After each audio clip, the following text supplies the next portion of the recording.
Welcome back, mga kaaldab. Ito na naman po ang inyong lingkod, si Mr. Destiny. At syempre, magbibigay po tayo ng pinakamainit na update po ngayon sa social media, ang kasalang issue. Gaya nga po na sinasabi natin, ang daming mga posts na naglalabasan po ngayon para sa promotion ng Hello Love Goodbye. Lahat po ng cast ng Hello Love Goodbye magkakasama na. Para nga po sa pelikula na Hello Love Again. Doon pa lang mapapansin nyo na parang may mali, di po ba? Na masyadong maaga pa ang promotion. Pero normal lang po yan. Sa mga hindi po nakakaalam, yung 2019 na pelikula nila Catherine at ni Alden, maagang promotion din yon. Maaga po, siguro mga 3 months bago siya ipalabas dahil sinasabi nga po nilang kumbaga para malaman daw ng mga ilang netizen na nag-click naman po, kaya ito rin po yung ginagawa nila. Kaya po normal lang yan sa mga hindi po nakakaalam na hindi, mas maganda na nga yan taktika po yan, ginagawa na po yan ng ABS-CBN at ng GMA Network. Syempre gusto nila kumita ng limpak-limpak na salapi, di po ba? Syempre mataas ang talent ni Catherine, ni Alden Richards. At may sisingit pa nila yung mga artista nila sa Sparkle Artist Center. Kasi hindi naman po lahat ng mga artista dati galing po. Yung ibig kong sabihin, taga ABS-CBN, napakarami na nga po, di po ba, lumipat sa GMA Kapuso, TV5.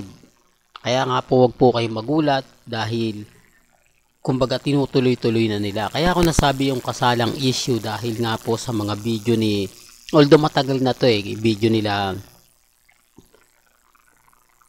Ogie Diaz at ni Tony Gonzaga, di po ba? Na normal lang yan. Sa lalaki kasi kapag hindi ka nagkaroon ng girlfriend, hindi ka nagkaroon ng mga naliling ka sa mga ibang babae, tapos hindi ka nagkarelasyon, bakla po talaga.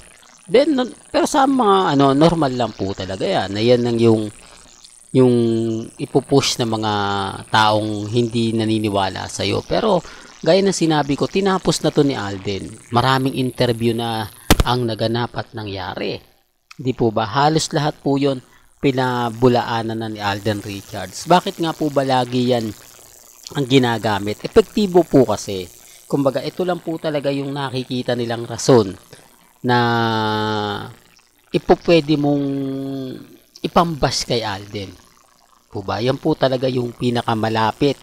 Kaya ang ginagawa nila para hindi nga puro mabash si Alden, kailangan na magpakasal. Ito na yung sinasabi natin na pumapasok yung issue sa kasalan. Di po ba? Alam niyo sa totoo lang po, bakit po ba sila nagmamadali? No? Etong ang si Catherine at si Daniel Padilla hindi naman po nagpakasal Although may secret wedding. Di po ba? Pero yung kasalan after 11 years, di po ba? Samantalang si Alden Richards kuno, ganyan agad, kasal agad-agad. Di po ba? Doon pala mapapansin nyo na parang may mali.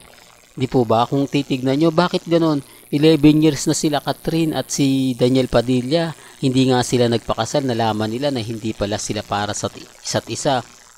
Tapos si Alden Richards nakamakailan lang na ganito ganyan. Tapos magpapakasal agad-agad, di po ba? Siyempre, doon pa lang may mali na doon pa lang mapapaisip na po kayo Pero okay lang yan, sabi ko nga po sa inyo, dito po sa channel ni Mr. Destiny. Kung ano lang naman po yung latest, kung ano lang po yung trending, yun lang naman po yung ihahatid natin. Well, hanggang dito na lang po ang ating latest updates. Kaya kung gusto nyo pa po ng pinaka-latest at sariwang update, abay tumutok lang po kayo dito po sa channel ni Mr. Destiny. Hanggang sa muli, salamat po sa panonood at pakikinig.